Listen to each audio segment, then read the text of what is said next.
할렐루야. 꿈으로 시작한 요셉은 그의 마지막도 꿈으로 마무리하는 꿈의 사람이었습니다. 임령을 앞에 둔 요셉 역시 그의 아버지 야곱처럼 하나님께서 장차 이스라엘을 가나안 땅으로 인도하실 때에 자신이 해골을 가져다가 그곳에 묻어주기를 유언했습니다. 이것은 가나안 땅을 반드시 주실 것이라는 하나님의 언약에 대한 확신과 그리고 총리로서의 부귀영화를 누린 애굽 땅보다 가나안 땅에 묻히기를 소원한 것은 하늘나라를 간절히 사모하는 요셉의 신앙을 보여주는 것입니다. 요셉의 생애에서 가장 중요하고 가장 위대했던 점은 무엇이겠습니까? 그것은 요셉이 110세에 죽을 때 과거를 보지 않고 미래를 내다보았다는 것이라 말할 수 있습니다. 그는 형제들에게 말합니다. 창세기 50장 24절 나는 죽을 것이나 하나님이 당신들을 돌보시고 당신들을 이 땅에서 인도하여 내사 아브라함과 이삭과 야곱에게 맹세하신 땅에 이르게 하시리라 하고, 요셉이 또 이스라엘 자손에게 맹세하여 이르기를 하나님이 반드시 당신들을 돌보시리니 당신들은 여기서 내 해골을 메고 올라가겠다 하라 하며 약속을 받아냅니다. 요셉은 하나님께서 자기 아버지인 야곱, 할아버지인 이삭, 정조부인 아브라함에게 한 약속을 믿었습니다. 그래서 믿음의 유언을 남겼습니다. 믿음의 사람들은 항상 미래를 향하여 행동했습니다. 아브라함은 갈대아 우르를 떠나서 하나님께서 지시한 땅으로 나아갔습니다. 이스라엘 백성들은 하나님의 명령에 따라 출애굽하여 약속 있는 가나안 땅으로 나아갔습니다. 영국의 청교도들은 신앙의 자유를 찾아 조국을 떠나 미래를 향하여 신대륙 미국으로 건너갔습니다. 6.25 한국 전쟁 시 미래를 꿈꾸며 고향 북한을 떠나 남한으로 내려온 사람들은 자유대안의 품 안에서 행복한 삶을 살며 특히 신앙의 자유를 누리고 있습니다. 우리는 요셉처럼 떠나야 할 자리에서 과감하게 떠나는 믿음의 용사들이 되어야 합니다. 믿음이 없으면 죽는 것으로 끝납니다. 그러나 믿음의 사람은 죽음이 이제 시작입니다. 창세기의 마지막 절인 50장 26절에 요셉이 110세의 죽음에 그들이 그의 몸에 향재료를 넣고 애굽에서 입관하였더라라고 되어 있습니다. 애굽에서 장례를 지냈더라 하지 않았습니다. 장례의 중간 절차인 입관으로 창세기를 끝내고 있습니다. 이것은 요셉의 온전한 장례는 고향이 있는 가나안 땅에서 끝내는 것이라는 뜻이 함축되어 있습니다. 요셉은 세상을 떠나면서도 우리는 고향으로 돌아간다라는 미래지향적인 믿음을 가지고 있었습니다.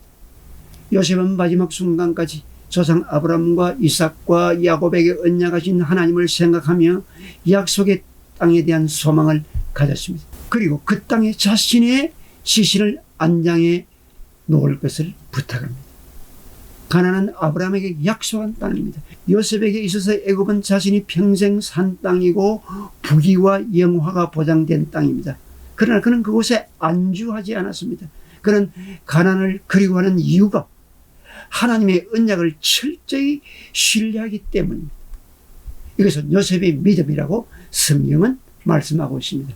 오늘 본문 히브리 11장 22절 믿음으로 요셉은 임종시에 이스라엘 자손들에 떠날 것을 말하고 또 자기 해골을 위하여 명하였으며, 우리도 요셉처럼 우리의 인생이 마치는 순간까지 천국에 대한 소망을 확실히 갖고 살아야 합니다.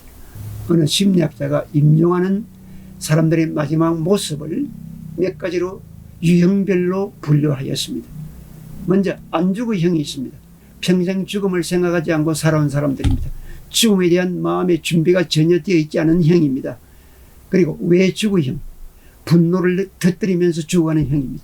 죽을 이유가 없는데 왜 죽어야 하는지 억울해하면서 죽는 사람입니다. 간청형이 있습니다. 죽음 앞에서 자신의 잘못을 뉘우치며 자신의 생명을 조금이라도 더 연장해보고자 액을 복구하는 형입니다. 절망형, 죽음 앞에서 충격을 너무 받아서 정신을 잃어버린 사람들입니다. 이제 모든 것이 끝났다고 생각하며 죽는 형입니다. 승리형이 있습니다.